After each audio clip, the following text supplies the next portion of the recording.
Division S, ladies and gentlemen. Yes, another best of 5. Playday number 2. Laubers Fanclub. They were already able to win on Playday number 1, their first match. They actually took down, I believe it was Disgusting, with a 3-1 victory. Go Next, on the other hand, they lost. And they lost to one of the newcomers. They lost to Kiko Combo, who is now known as Crystal Gaming, since they teamed up with an organization. So if you guys actually happen to see the name Crystal Gaming soon popping up on YouTube here, don't be confused by it. It's actually Kiko Gaming. So they have an org now, which is well deserved, and I'm curious to see what they can pull off this season, because they have a bit their own style, as admittedly a lot of the teams seem to have right now, but they make it work and it looks good, and it's gonna be exciting to see them going up against the big names. Washed Up, Laubers Fanclub, just to name 2. But we're looking, of course, here at Laubers Fanclub versus Go Next. And for Go Next, there's a lot on the line. You don't necessarily need to win the series against the fan club, which is always difficult, but you need to at least be able to grab a few maps here. If you want to make sure that you're not immediately getting dropped down to the bottom of the standings and have a little bit more of a chance there. So Zeratul gets banned. We have also Deathwing banned out. This is, yes, the newest patch where Deathwing got still nerfed, but a lot of the teams still look at this and like, still, we're not really so sure about him. And Kerrigan gets banned out too. Okay, so we're actually setting this up for our first map, and with Infernal Shrines, you have also a lot of team fights happening now in the next one. ETC gets picked immediately by the Ice Cream. Always a great frontliner if played on a good level. And on top of that, you can play him on the side lane if you really want to. So that's another big aspect of all of this. But let's set this up. What are we getting for the first picks here? Vala, Oriel, you can go down that path if you want. Johanna is open and could still be an early pick since she gets a lot of value here. Junkrat for Svamgrotta. Alarak is another hero that we oftentimes see banned out against them, because Svamgrotta really likes to play his Alarak if he gets a chance to. But this setup is pretty solid for them as well from the beginning. You have good poke from the outside. You still need to look at a tank, but Johanna might be open later on. If not, Lauber can, for example, go into Mal'Ganis, which he has been playing quite a bit. Well, let's see. There's the Hanzo pick on the other side for Kelvin. And Deckard Cain. I like that we see the old man a bit more. We have seen him now a couple of times, especially on Infernal Shrines. This is, of course, a great map for him. Other maps like Volskaya Foundry are pretty good for him too. But I kind of enjoy him. It's honestly nice. Like having just these setups in general where you try to lock down an entrance to an objective, for example, and have the potions then going on for you later is pretty sweet. So with that said, third ban's in. I could totally see Go Next banning out Johanna here in order to limit the frontline options of the fan club a little bit more. Especially since Johanna gives you the added wave clear that you oftentimes are missing out with other heroes. There's the ban. But there's still the chance that Mal'Ganis gets taken. Lauber has more options. I mean, we're talking Infernal Shrines. If you want to, you can go Diablo here. There's first of all Leo. Schallswiffer. No Janitor skin for him. But I gotta admit that this one is actually nice. With that white plated skin, that's actually not too bad. Ty hasn't made a choice yet either, of course. And what do we get as the front line? Dibbles! Just talked about him. Exactly. Diablo, even going for the toxic Diablo tint, which is what Breeze actually ran all the time when he was playing the hero. That was his favorite one. Go for the green Diablo. Makes him look a little bit like a frog depending on the angle that you take, but still. And the final 2 picks for Go Next. Game number 1, Infernal Shrine. And what's it gonna be? We still need them with a bit more damage. I am shocked that we have not seen Vala being picked yet. I think Tai is going to lock her in if he gets an opportunity. Greymane and Chen are both now taken, so that's a lot of AoE, that's a lot of aggression. I like it. And now the question is, what is Tai gonna play? Are we gonna see another Mage? Orphea is still another option that has now been buffed in the last patch. He played Orphea in the past. Maybe it's a hero that he wants to give a go now with the new changes. But that we haven't seen Vala yet is amazing to me. And we see instead Kira. Kira is getting picked. Tai played her a lot in the last season actually of Division S, in the first season. And, well, now we have him back on her once more. Infernal Shrines, ladies and gentlemen. Game number 1 in the best of 5 series here on the second Playday of Division S Season 2. Game number 1. Laubers Fanclub against Go Next. Yes, it's once again Division S time. And we have one of the top teams going up against a team that is most likely going to fight for a place in the middle of the pack. So far, Go Next hasn't won a single map yet this season. It's only playday number 2, but they have to really step it up if they want to ensure that they're not going to be all the way down at the bottom of the standings together with Disgusting. Heading on Malfurion, Lauber on Diablo, Swamgrotta for the blue team on Junkrat. We have Tai on Kira and Copenhagen on Leoric. To the right side of the map, Rutz on Hanzo, Toulouse on Chen, Patada Bak Bak on Deckard, Kelvin on Greymane, and Sir Ice Cream on ETC. Okay, let's get this show on the road. Kira on the bot lane. Leo has taken to the top immediately on level 1 with a blow him up for Junkrat. Yeah, Tai is going to go for the swing to win here throughout this game. Now Chen is splitting off top side already to deal with Leo. Leo is going to walk away with a huge amount of damage in the early game because he is going to be able to get a drain against the drinking Chen. That's always a nice thing. It's a little bit of stats padding when you have that particular one-on-one setup. We can look at it a bit later, but that's exactly what's going to happen here. And then you end up in scenarios where Leo, for example, has pretty much top damage in the game. What the fuck? The B-steps are in and for very good reason. Leo solo kills Chen? What happened here? What? Yeah, that should not be a thing.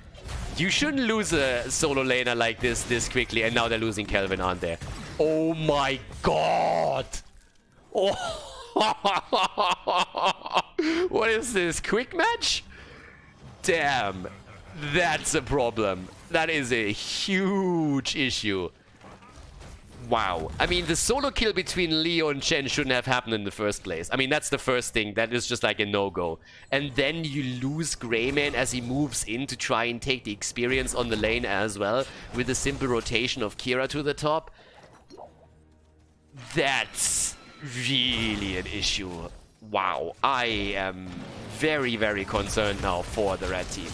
Okay, that's at least a bit of a comeback. I like that. Good setup. ETC with a slide, lockdown, and they get the kill against Junkrat. Okay, that's a bit more like it. But yeah, they need a bit of a wake-up call here, apparently. I feel the team was half asleep still. That was not a good look. I'm not gonna lie here. Oof. But again, they got a kill, so that's kind of fine. They're slightly behind experience because they lost, obviously, a bit up at the top. But damn. Level 1 talent, by the way. We go straight for maximum effort into upstage. Standard build for Kira if you're playing on the competitive level. Shrine activating on the map. Junkrat is the one going already for the top side camp, trying to get the shamans into play. We don't see that on the red team side just yet. As I already more or less predicted, Leo is currently sitting on the top damage easily on his team, 4,600. I mean, it's nearly doubling that. Kira goes down, and okay, Go Next is in the game. Welcome, boys. Took you a little bit longer, but you're finally here. I can appreciate that.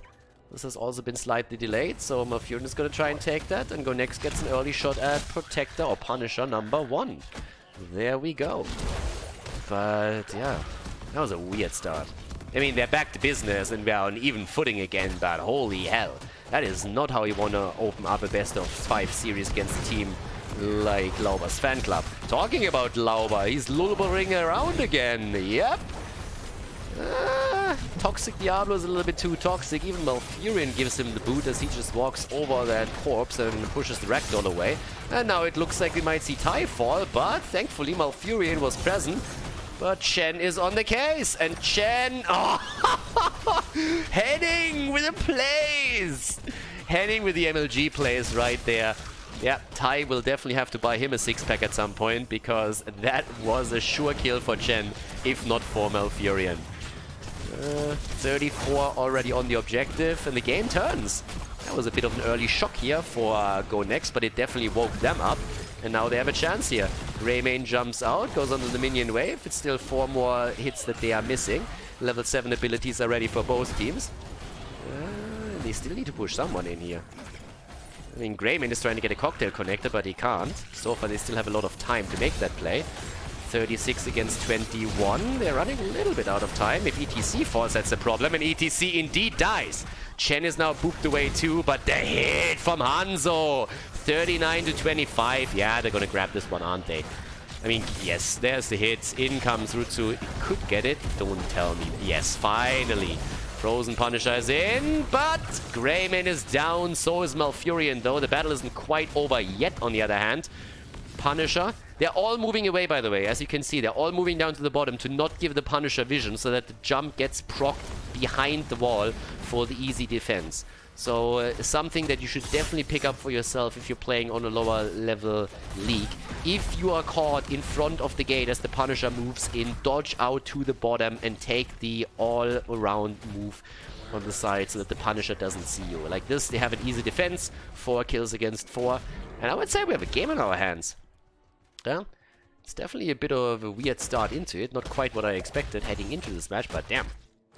I have to say that on the expectation side, I would still say that Laubers Fanclub is heavily favored, of course, in this series, since they are just in a much better position, not only in the standings, even after one playday, that already accounts for a little bit, but their power level is just absolutely incredible, and they ended up in the grand final in the first season of Division S for a reason. So they came in second place at the end of the playoffs and then through the grand final, with Washed Up winning the entire first season.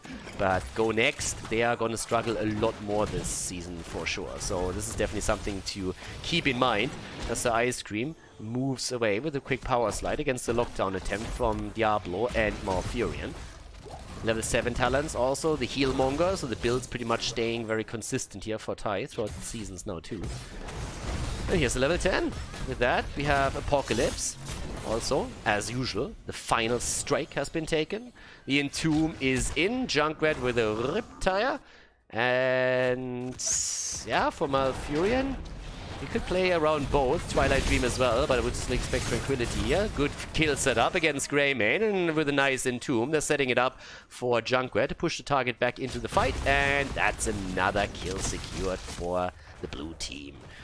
On the other hand now, stay a while and listen. Storm, Earth and Fire, the triple pandas have been taken, so Ice Cream hasn't made a move yet.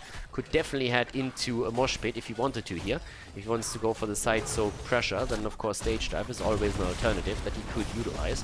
But there's no global for the opponent's team, so you don't have to.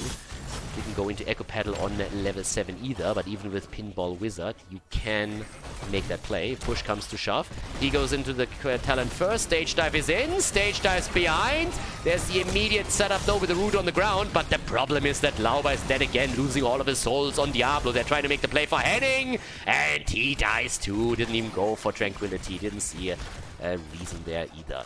3 heroes eliminated. Diablo back to business thanks to his souls, and it seems like Go Next is going to heavily try to take this one in. I mean, he's actually they're going to try and take this map here. They all of a sudden take a lead. They have some momentum going for themselves. And this should be pretty nasty because, I mean, this is going to be slightly advantageous for them if they take their own camp. I'm a little bit surprised that they didn't try to steal something away here. Then again, there wasn't really anything up except for the Shaman camp to the top left. And the death timers aren't long enough yet for them to make that play. Let's see if we can take the first game here. That would be a huge start for them. Lauber in trouble, and Lauber is down again. Quick bullet straight to the face, right between the eyes of Diablo. And that's the end of the main tank. And now they're trying to follow it up with even more damage. And it seems like they can go for Tai here. Tai on Kira is just zipping around, trying to escape here somehow. Maybe even get a counter kill, but the arrow is already in, and Tai is dead. Kira is dead. And with that, they have an open shot at Punisher number 2 in this. Nice. Nicely done here. So it's 5 kills against 9 all of a sudden. And, well, so Ice Cream is zoning that at the front. No real problem for him. Is securing that play. They still have to wait for Kira to be back. There's a big lead and a level 13 talent in the hands of Go Next. They're starting to make their play. Uh-oh, that setup on the other hand, that drops ETC quickly. And there's the follow-up. Nicely done. The quick Entomb into the Apocalypse stun. The old man tries to walk away, but of course there's some body blocking as Svamgrotta locks him in. And now they're actually looking at the fan club having a move there. Nice interaction here as Kelvin tries to jump away and Kira is still tethered to him. So, yep, there's the ult also, but it doesn't connect with Kelvin, so Greymane walks away. The Panda has jumped into the shrine again to attempt getting a few more stacks together. It's now 21 against 28, but despite the fact that the fan club is behind in kills, They're still looking good at this to grab the objective after all now. Yeah, nice back and forth between the boys here. 24,000 for Leo. As I said previously, that one-on-one side lane match up against Chen is gonna get him the top damage for a long time. But Junkrat is trying to take over with 23,000. He is pretty close to him. 29k now with the poke damage that Hansa supplies throughout this game. And there's the jump. Jump followed up by a root. A bit of a zoning triangle coming in play from Deckard Kane as he's trying to secure them some safety space. Triple Panda from the side, and yeah, that ult is not going to achieve anything for them. Nope, not really. So that was a nice move back. That was actually the rotation that they needed here. They get the wall, don't get much else. But that was the perfect move to be made. Now we have at the bottom of the map another camp taken, which means that there's a bit more experience in the hands of the Fanclub. And another Entomb setup, but this time, oh, the Hanzo arrow into the ETC power slide, and oh boy, it's time to farm. They're going for a Malfurion kill. Diablo comes in a bit too late, but Greymane is dead, and uh-oh, there's the combo, and that's how you play Diablo, ladies and gentlemen. The Riptire setup, it's pretty much them painting a bullseye on ETC, and he goes down. They try to go and hit the old man, but they can't quite get him here. There's still a bit of poke happening as Rutzo is hoping to maybe lock down Copenhagen. Svamgrota is low in the back line, but nobody can get to him here. There's still Kira to account for though, and she gets Deckard Kane. Yep, drops the old man. No respect for the elderly here. 10 kills against 10. Very aggressive game now all of a sudden, with a level lead for the Fanclub as they take 16 talents on top of that. That's a big back and forth actually in this game, starting in minute 1 pretty much, up to this point right now. On the structural side of the game, we have an advantage once again. Keep in mind, you take that, you provide vision over here, and the Khazras are going to take that down for you. In this case, they don't really have to, I mean, it's low, but always something that you need to pay a little bit of attention to. Kelvin with this play keeps himself very, very safe, doesn't have to walk around here, and take some of the Khazras down before they even make it to the other side. It's going to be 16 versus 16 talents. The danger is obviously always that you end up in a scenario in which you are behind by a talent when the next objective spawns. It's not so much a problem in this game. We had a lot of kills coming in on both sides. And yep, as you can also here see from the minion experience, the Fanclub is way cleaner when it comes to side soaking. There's a lot of experience that was lost for Go Next. They're 5,000 behind on the minion experience, which is pretty incredible. This is where this big gaps comes from. It's not because of hero kills or anything. They're actually very close on this. Not even the minion or mercenary experience accounts for all of it, but it's mostly just the lanes that didn't get properly soaked by Go Next. And those rotations towards the lanes to soak every single minion wave that comes through, they're incredibly important. And it's exactly what sets the Fanclub oftentimes ahead of opponents and will give them such a lead that then it can be snowballed later on in the game. But now that the next objective spawns at the bottom of the map, both of the teams are going to make their move to the Shaman camp. Leo is already pushing that out a bit at the top, and Junkrat is waiting bot side to see if he maybe can even get a lead for his team there. But 16 talents, as mentioned, are now ready for both. And that gives us, amongst other things, also Alpha Killer, which is of course designed to take Diablo down as quickly as possible. With a good bullet and focus, that's definitely a thing that they can utilize now. And they're gonna have to. Greymane defends the bot lane a bit, taking out the catapults, but comes now back to rejoin the rest of the team. And this is going to be a crucial one. If the Fanclub wins this Punisher, it's going to start hurting, because they're going to make a play for keep with it. And since they already have a 1-level lead, they could be able to snowball it very, very heavily against Go Next. So for the red team, there is a lot on the line here. And they're already falling behind on the minion stacks. They're looking at a 22-6. Not a comfortable position for them, and Kira starts to lock down Chen, and the Panda nearly gets murdered by the Apocalypse. Gets the ult through. Leo is down, so is Junkrat. They invested a lot into the Panda kill. They didn't get him, and now 3 heroes have fallen from the Fanclub. honestly, this is just blow for blow. This entire game. Go Next and the Fan Club, they're just trading punches. One team taking a big victory in one team fight, then the next battle starts, and it's just the exact opposite. The top side, though, much value be had here for the camp. The Fan Club is able to take down, well, if not take down the fort, then at least nearly put it down to a bunch of rubble. And I guess even with the Panda jumping in, it's already too late. Yes, the fort is down, the Protector, the Punisher is taken, and they go through the bottom of the map right there. So let's jump in and have a quick look of what's going on there. Can they go maybe towards the keep itself? Leo is finding a lot of value in the mid lane, and Chen has to try and deal with that. I'm just horrified thinking about what happened the last time that the 202 went toe-to-toe here. But Copenhagen is moving away, doesn't have to buy himself a lot of time, and the red team just simply says, okay, just let them bait it over. Let's not fall for a trap here. Let's just fall back and take the camps. That's where we get more value. So they pretty much at this point decide that they want to make sure that they get the camps on the map. They feel this is giving them more of an advantage than simply running with the Punisher. And that's exactly what's happening. So yeah, Patat Buck is already sitting in the middle. The rest of the team is responding to it. Both of them are aiming for level 20. And Tai goes a bit deep, honestly. Yeah, well, he gets immediately attacked, but this time at least the Stay a While Listen doesn't lock him down. But that could have been the end of Kira.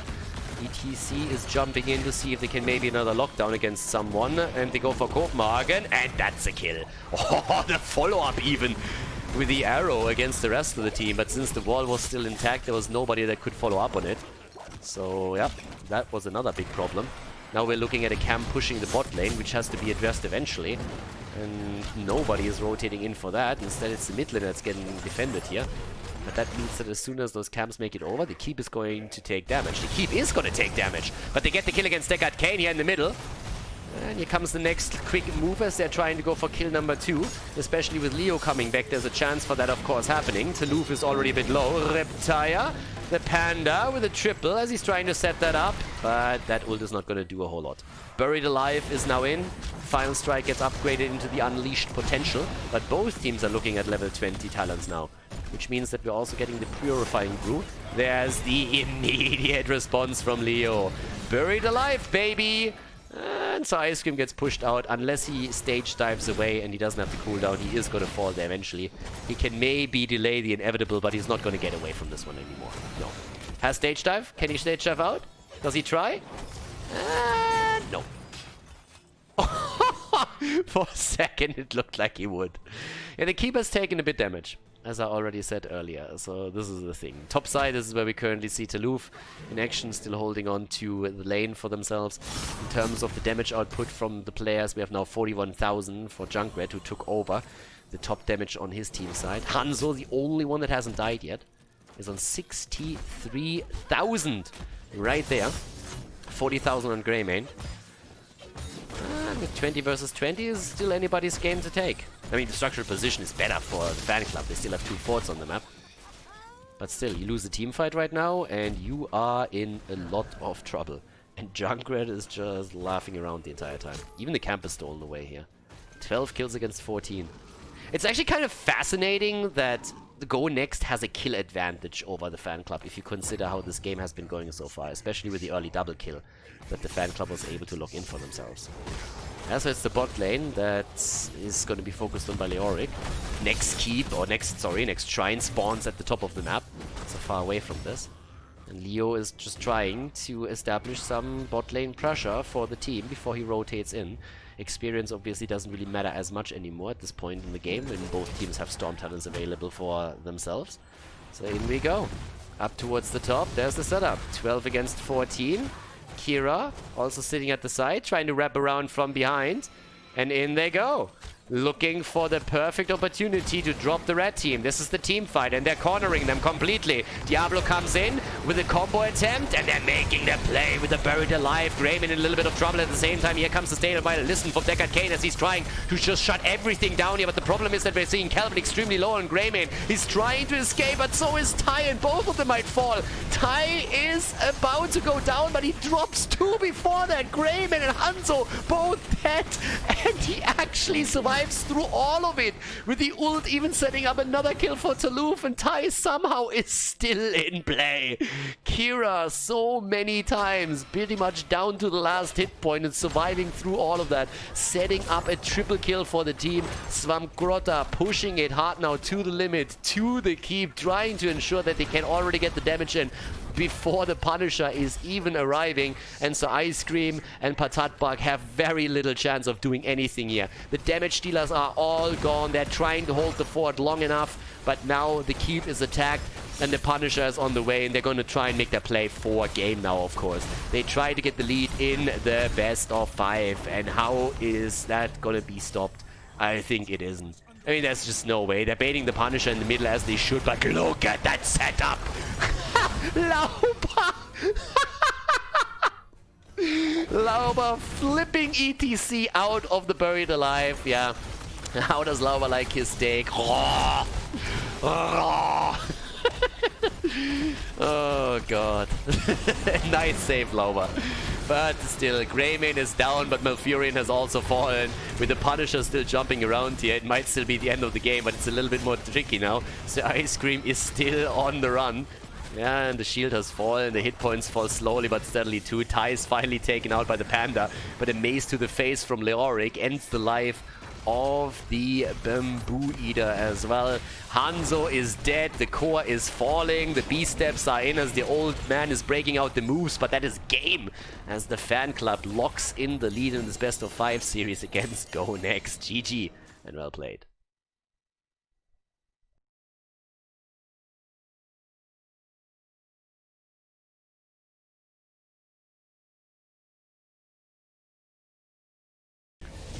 Game on!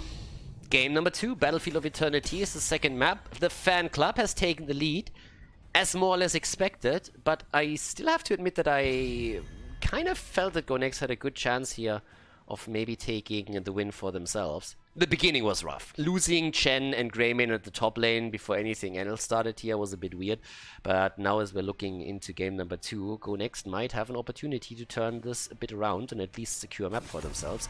As I said previously, a full-on match win against the Fanclub, difficult.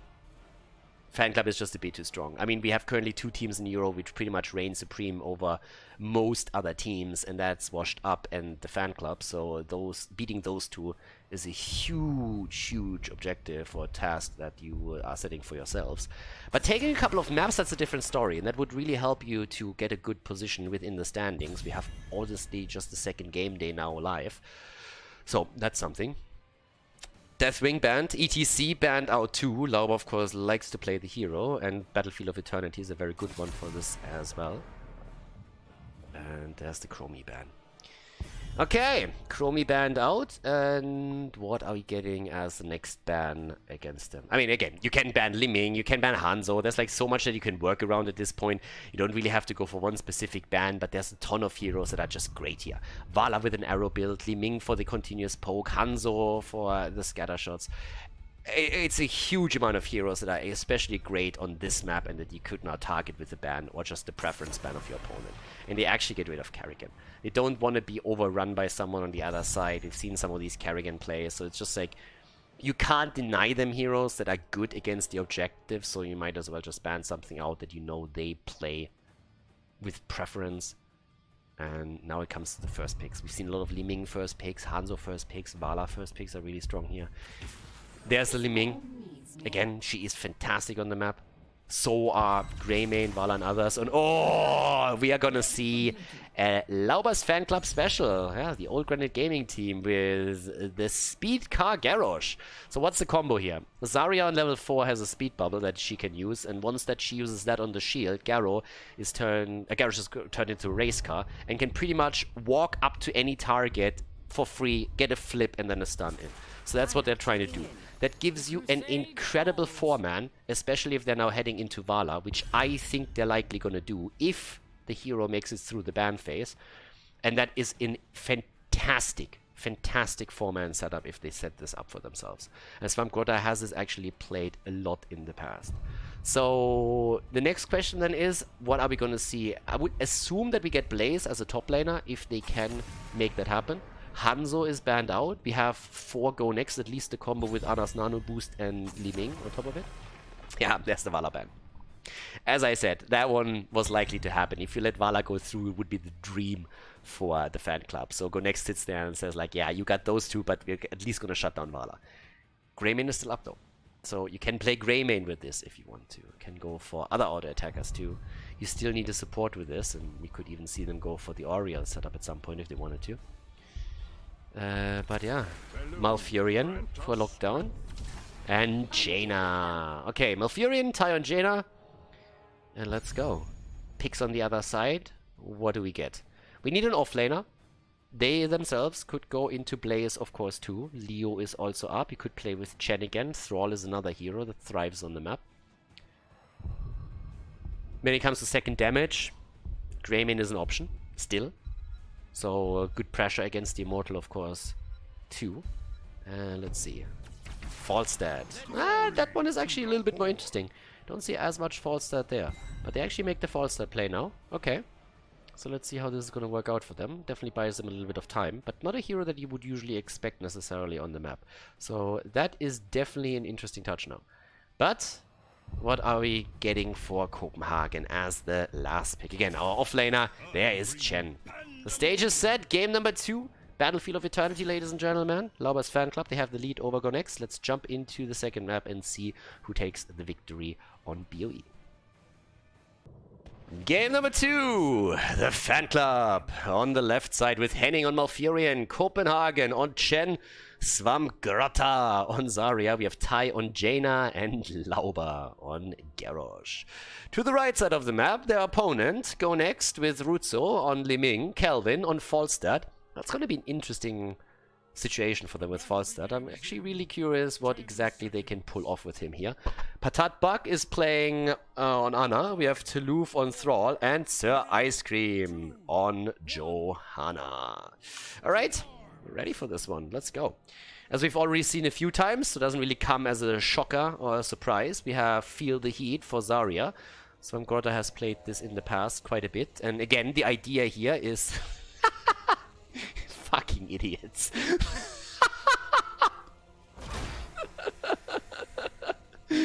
Oh, glorious. The train is in, ladies. Choo-choo. The Trolling Thunder from Thrall. Talent has been buffed actually a little bit now from Blizzard in the patch. It has been dropped, I think it was earlier today, yesterday. So, yeah. We have the Trolling Thunder for him. But let's go over a couple of the talents, as I said. So first of all, what's interesting is, again, Feel the Heat with Zarya. Doesn't actually surprise a whole lot if you think about it. This is a strong 4-man that they're going to rock the entire time. You don't have to go in the particle grenade setup. There's the quick kill. As the first blood comes in against Johanna, they go for Li Ming, and that's the second one as well. The setup with Zarya in a 4-man is always absolutely crazy, and especially when level 4 starts to kick in so that Lauber gets the speed bonus that I've been talking about during the draft, you will see a lot more value from this particular setup to be had. So that's already an interesting touch. At the same time, when you're actually looking over to Seasoned Marksman, you have Falstad with an auto attack build now, so he's not going into any kind of camp steel setup with Wingman or anything along those lines. So auto attacks it will be for the rest of the game from him. And again, it's an interesting setup that they're running here. I really want to see how much Falstad can actually do for them throughout this game. And on top of this, we have the Trolling Thunder. You don't really see that talent a whole lot. It has been a little bit more popular since Blizzard started to buff it. Normally on the map it's still the Echo of Elements, and then sometimes when you have Thrall in a 4-man instead of having him in the solo lane, you still see, of course, the Trash Lightning. But the talent has just recently been buffed now in the current patch. So Blizzard makes small adjustments here to try and make it more viable, and that is reflected now in their talent choice. Ana goes down, but so does Garrosh. So it's a kill for a kill here. But with a wall destroyed, you can really tell that the 4-man setup with Zarya is just always very tricky to beat here. And Kelvin actually rotated topside. He moved to the top to help Thrall get the camp control. And therefore it was a 4 versus 3 for a little bit down at the bottom of the map. So Ice Cream nearly falling as well. We have still the level 4 adjustment for Falstad as he goes into the static shield. And on top of that, the speed bubble. Speed barrier is in, just as we have them with an approach to make those plays for Garrosh happen. Speed Garrosh up, let him get the easy move at the opponent, and then take them down. Okay, so first objective up on the map. The Immortals are in. And yes, here we go. Raystar Garrosh. But the only thing that it sped up was his demise. Garrosh down, but the bird pays with its life, so it's a 1-for-1 trade once again. And yeah, they're starting to crush here. Tai is already a little bit fast on his feet now, and Zarya is helping out to support him. Zarya herself with the top damage in the game, I might add, and that's the end of Garrosh. Garrosh down, Ana nearly annihilated, but Shen can't close the gap, but he might be able to get close enough to Ice Cream to get a kill here. They're at least trying to. Where are those slows when you need them? Tai goes in deep and says, I don't care if I die, I just want to get the kill here, but he miscalculated quite a bit, and now Jaina is down, and Ana and Johanna are still both alive. Zarya has meanwhile rotated towards the top to soak up the experience. 5 kills against 3 also give them the lead in talents. They have level 7 already in their hands, and the objective might still be up, but they go for the fort even without its help. So that's easy pressure against the structures. And this entire setup is just making it very difficult for Go Next to have anything done here. Self-stun on Swamgoda's side to ensure that he gets a bit more energy since he had the barrier up. So he's starting to already use that. And in comes the halftime show. Boomerang, of course, as usual, taken on Falstad. He's trying to put a bit more pressure onto it. Also, Calamity is now in. So a lot of these setups are now a little bit better for Go Next, in the sense that they have very strong talents on level 7. I mean, first of all, you're talking Boomerang, Calamity, and Ancestral Wrath.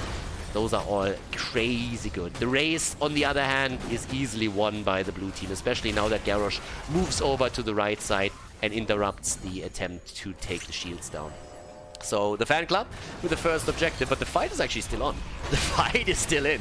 And there's now also still a couple of those globes on the map. Malfurion walks in to grab one. The problem is that Ice Cream is in trouble, and he gets the Iron Skin just in time, but Ana got thrown into the rest of the team, and Chen moves in to get another kill. He himself goes down, but with another grenade, Swamgrota is able to also drop Johanna.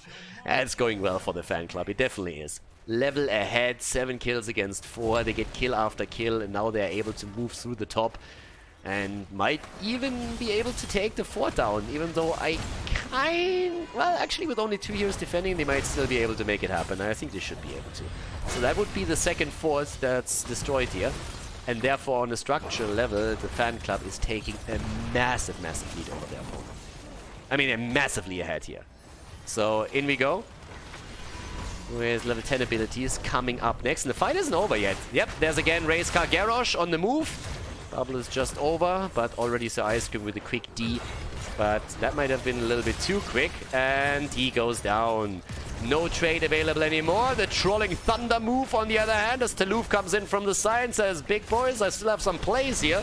And he goes straight in, but there's Zarya. But Calamity drops her. The problem is that Jaina shortly after that drops Thrall. And now the Panda wants a piece of the action as well, and can even with level 10 make the play for either Ana or the bird. Ana gets slowed down, and that's another kill. It's a full-on fiesta over here, as kill after kill gets grabbed by the fan club. 10 against 6. They have now the big advantage. Also, the expulsion zone is in.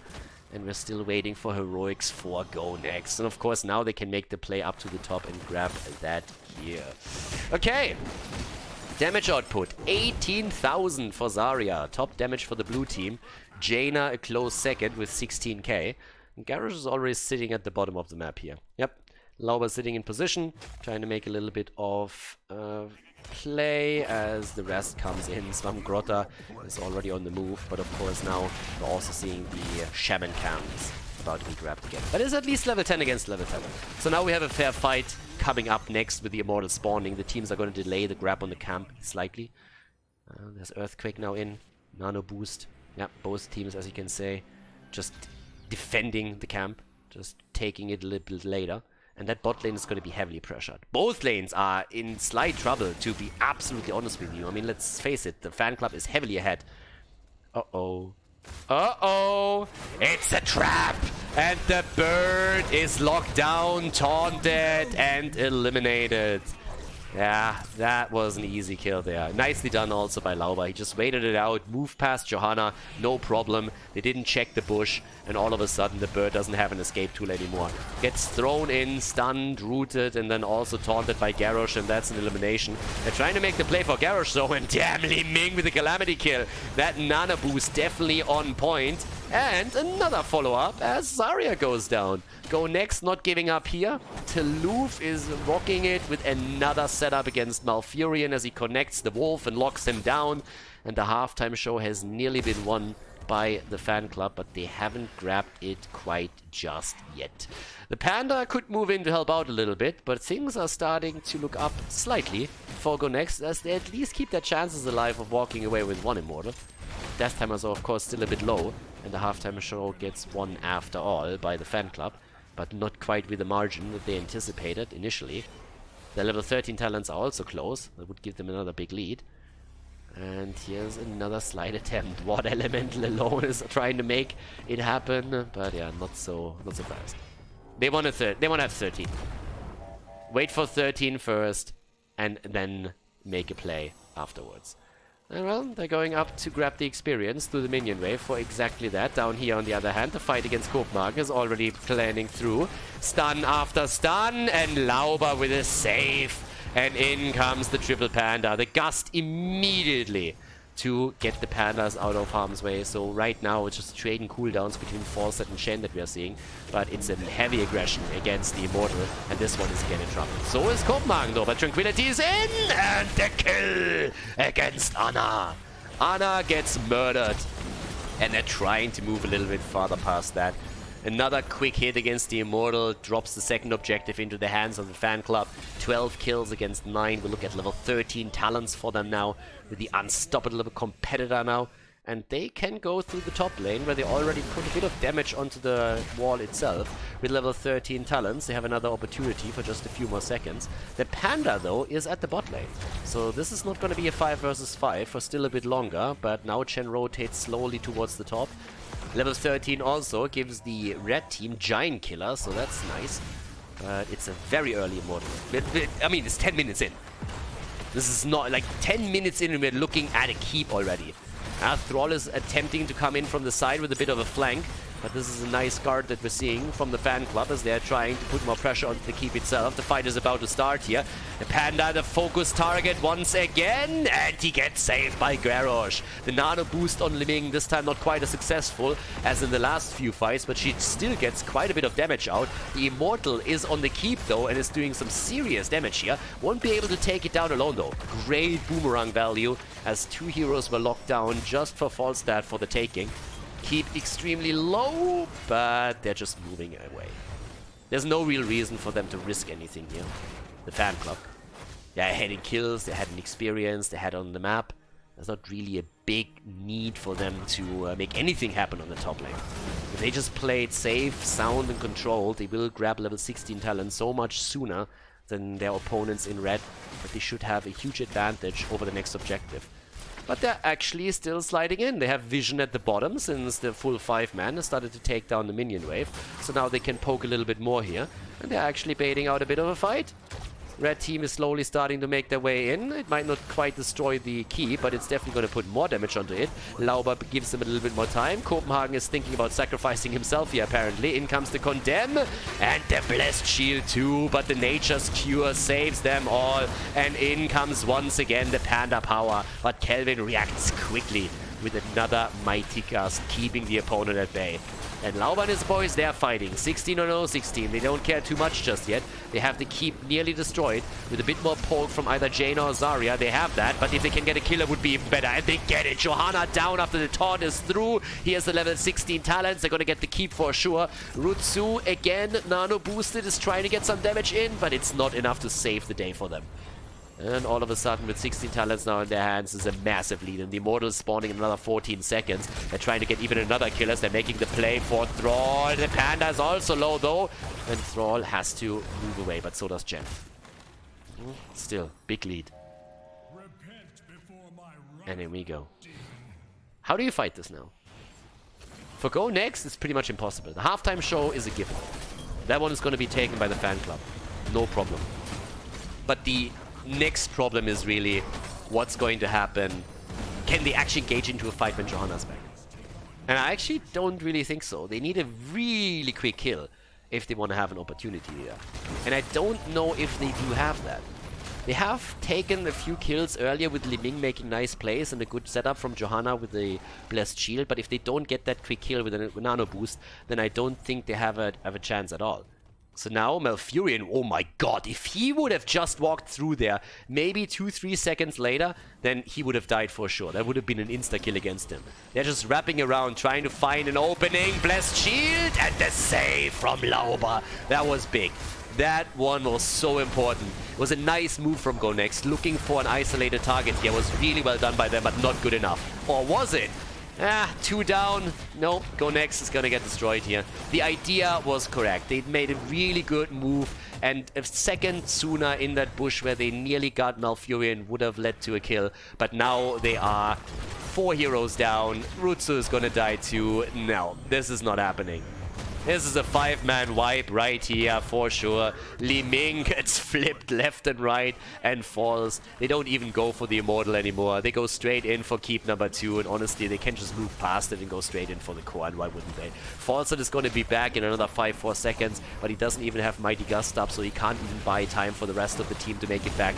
The core is getting attacked quickly, but 2 heroes are back to business. Can they actually take it here? That's the question. There's already a little bit of B-stepping going on, as apparently they are just accepting their fate. They are completely getting murdered here, and they know it too. Ice Block is in, Ana is down again, and they're getting just murdered here. Thrall is down, and once more, the fan club, they are the superior team. And for Go Next, they know that this game is lost. Maybe on game 3 or map 3 they can secure a point for themselves. But this is a clean 2-0 lead in the best of 5 series now for Laubers fan club as they just dominate Battlefield of Eternity.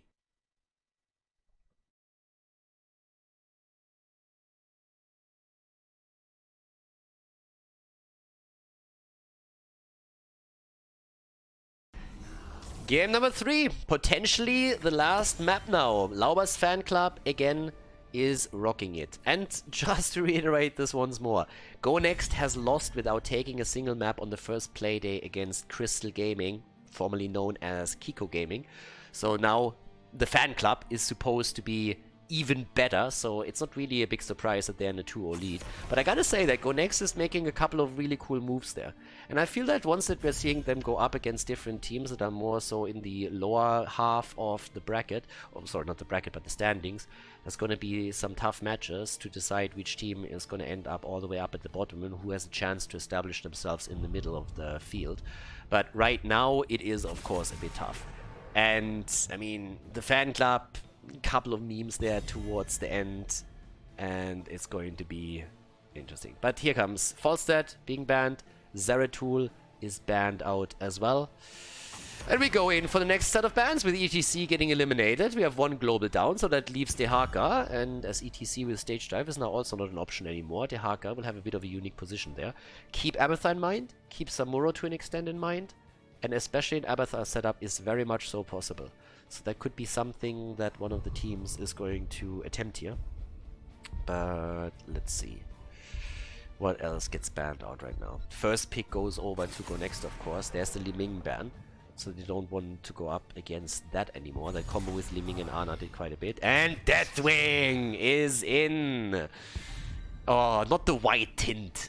Deathwing looks like a chicken with a white tint. It looks like really weird. It looks a little bit like a chicken that you buy at the butcher. It's pretty much the exact same thing. So it's kind of weird. But again, a plucked chicken, of course. Greymane and Tyrael are being picked. Okay. Every single time I see an opening like this, I just wait for Morales in the backdoor strategy. Yeah, I can't really help myself there. It's always a little bit memey, like the good old Medivac onto the opponent's keep with Tyrael Sanctification, Greymane damage, and then maybe a Sylvanas mixed into it, which gets now picked on Go Next side, or even Jimmy with a Hyperion could do the trick there. So we'll see. But Deathwing is in, Sylvanas and Arthas are also picked. Arthas is a bit of a counterpart to Greymane, of course. But yeah, let's see. Let's actually see what we're gonna get with this. I mean, right now, bans on the other side. Support can be easily banned out now. Yeah, Malfurion. Okay, so they ban Malfurion. What are they gonna go for? The thing is, I don't put it past the fan club to in game 3 with a 2-0 lead to say like, fuck it, let's meme boys. If they pick Morales now, then we know what's coming. I mean, they can't possibly, right? But they are memey enough to pull something like that off. It's a huge meme team, and they take the game seriously, of course, as long as the series is still a bit on... Those fuckers actually do it. I told you, Morales and Reyna, there they are. Morales and Reyna are in. They are going to go for the keeps. They're going for a backdoor strategy right there. Copenhagen has the last pick. And now they can do either, they can go either for additional damage, or they can pick any other offlaner that gives them value here. Guys, in this case, even Artanis is a good choice, because he gets his extra structure in against the forts, or against structures, the extra damage in, and he has also a blind. And yeah, we have Tyrande and Junkrat against that. I'm not sure if that's going to do the trick. And there's Artanis! As predicted! Yeah, predicted the Aya combo, and in this case, Artanis is okay. Artanis is a shit pick, generally speaking, but in this cheese strategy, he is useful. In this cheese strategy, he definitely has his place. So guys, we're going in Laubers fan club against Go Next, and the fan club has signaled massively what they're going to play here. Let's jump straight in. Game on, ladies! In we go. The fan club with a backdoor strategy and Go Next.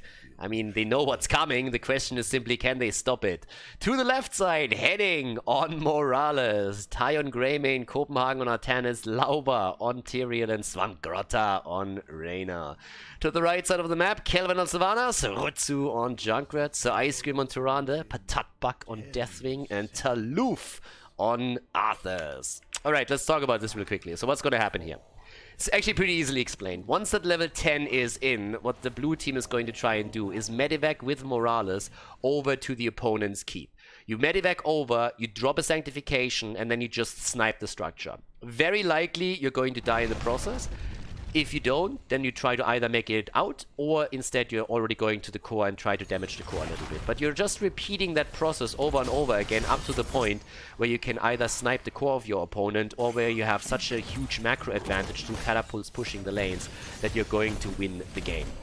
Question is always, how do you prevent that from happening? There's a couple of approaches to it. Now, either you can just wreck your opponent in the early until mid game, which is definitely doable.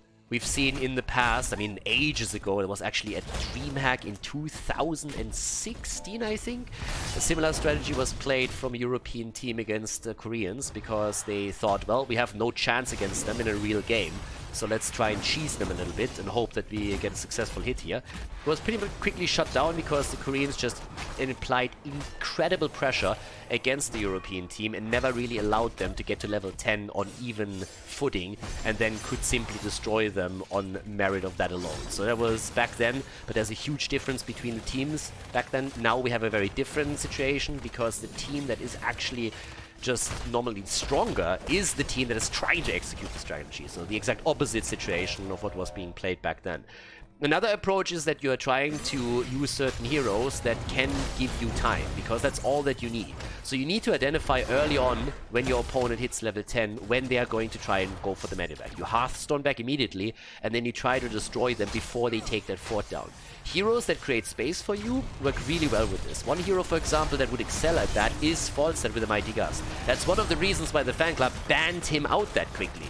Another hero that you could always use for that, at least to an extent, is of course Gul'dan, that can go in with his ult and try to create a little bit of space. But generally speaking, it's going to be quite tricky and difficult. Every single hero on the red team side has a role in this.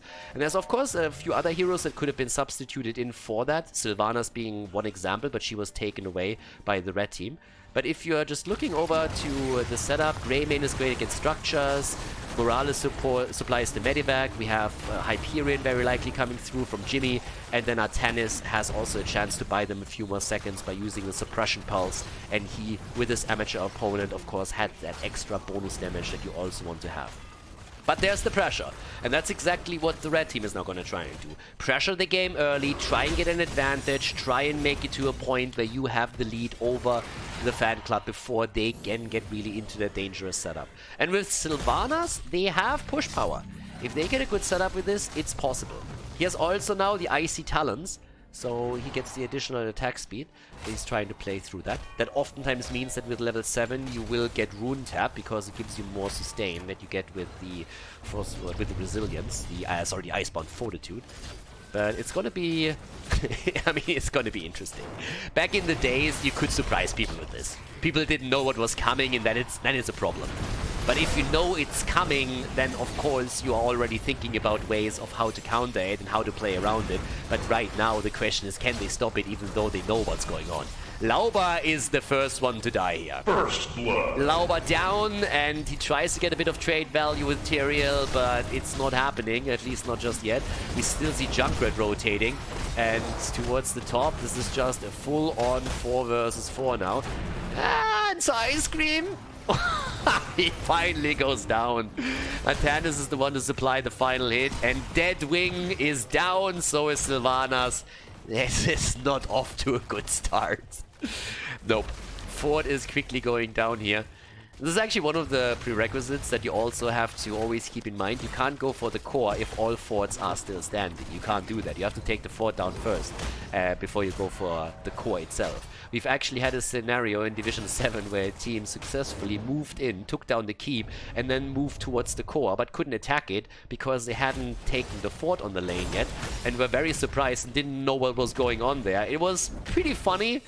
Bacon Landlords definitely made a name for themselves back then and established themselves as a bit of a meme team back in those days. I think since then they actually moved into Division 6 or 5, I'm not 100% certain, but they definitely improved their play a lot. Those were the days. So right now, we have still a little bit of a setup down towards the bottom of the map, as the camp is stolen away, but can they maybe even get a kill? Deathwing is moving out. There is 3 kills against 1. A few more shots are now taken by the red team at least, so they got a bit of a trade in the middle. But of course, on a structural point of view, big advantage for the fan club already, which is definitely not what they are looking for. Also, with Swift Retribution, Greymane, of course, gets even more value, which is highly important here. And the entire setup is obviously just designed to deal with those forts later. I mean, you look at Jimmy, he went for Exterminator at this point, so also a slight adjustment that I'm making with this. Nice attempt by Artanis to go for a swap, but kinda unsuccessful in this setup. Deathwing is now up at the top. Bellowing Roar very likely coming through for Deathwing. He is one of the heroes that has to try and create a little bit of space for them. And Deathwing still looks like a fucking chicken. I mean, you can tell me whatever you want, but that's a plucked chicken right there. It's a big chicken, I agree, but it's a chicken. There's a lot of chicken wings right there. Dead wings, so to say. But... but a chicken nonetheless. So level 10 abilities are in, and it is time to shine. I wanna see a little bit of Medivac action. In we go. There's the Hyperion as predicted. There's the Sanctification. There's the go for the throat. I don't even know why they're waiting with Morales. Everybody knows what's coming. Yep, the Medivac is in, and in we go. Artanis is go for the Suppression Pulse in just a second. And I'm just waiting for the setup and when they're gonna run it. But there's an objective on the map and they're already starting to walk right down there. Now, you have to also keep in mind that if your opponent already knows what you're doing, you can't just simply hit level 10 and start to fly over.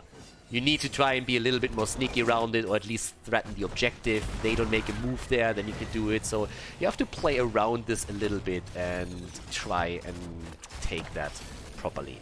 But yeah, here's the Suppression Pulse. We also now have Starfall in. Also the Wailing Arrow plus the Riptire. And at this point, it's just a question of when exactly are they going to make the move. And as long as Go Next is actually down here only with 4 heroes, you know, then you can simply go for the objective instead. But there it is. The Owl is in. And here comes the Fly. And goodbye, Keep. This Keep is down. They're already Hearthstoning back. The Keep is definitely going to be destroyed. Or is it? There's a Sanctification. And the Keep is going to fall. Bellring Roar came through. And the Keep is dead. How much more can they get, though? Can they get a hero? Can they maybe get someone out there? No, they're all getting wiped. So Keep is down, and that's the mission accomplished right there. But of course you're falling behind in experience because you weren't really able to do anything else. Yeah, he's Hearthstoning. That's not gonna work. Rutsu is saying, not on my watch, bro. But instead, it's the play for the boss. So if you're Go Next, you're starting to lose structures now. And you need to compensate for it by simply using the time where your opponent doesn't have a hero on the map by doing as much damage as you can. And that is now happening through them making the move straight up for the boss and then taking the objective. But we're going to see the fan club try and repeat exactly those plays. And now the question is, of course, what do you go for? Do you go for the core and slowly whittle that one down? Or do you go for the next keep and try to get the macro pressure through catapults? So that's a decision that the fan club has to make now.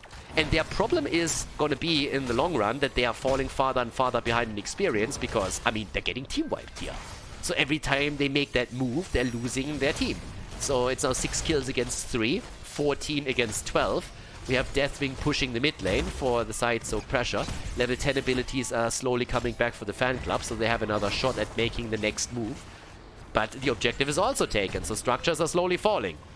Again, the attempt to fly over, and in we go. It's time to drop a couple of points off that core. Level 10 isn't ready for everybody yet, by the way, and if Greymane dies first, that will be a problem. Sanctification is immediately out, and they go for the core, and they drop some damage. 60%, 51! And they have it down to 37, make it 32, since Tyrael explodes on it. 3-level lead at this point. And all of them got wiped again, of course. But now it's 32% on the core. So if you Go Next, you're sitting here and you're like, yeah. Yeah. I mean, again, just to remind you guys, I already called that strategy after the first ban and the first double pick. So Go Next could have known that, probably knew it at this point. And if they wanted to, one of the plays that they could have made is either ban or pick Morales away from the opponent. Not necessarily something that gives you a great outlook on the map, but it's a play that you can make. And now with another Mavidivac coming in, there's a second approach. They don't have their ults though. They make it without ults. This is a huge risk, and I think they're going to get wrecked here. But can they drop the core in the process? They have it down to 20, 50, 10... And at this game, they backdoor the shit out of Go Next and take the victory in the best of 5 with a 3-0. GG.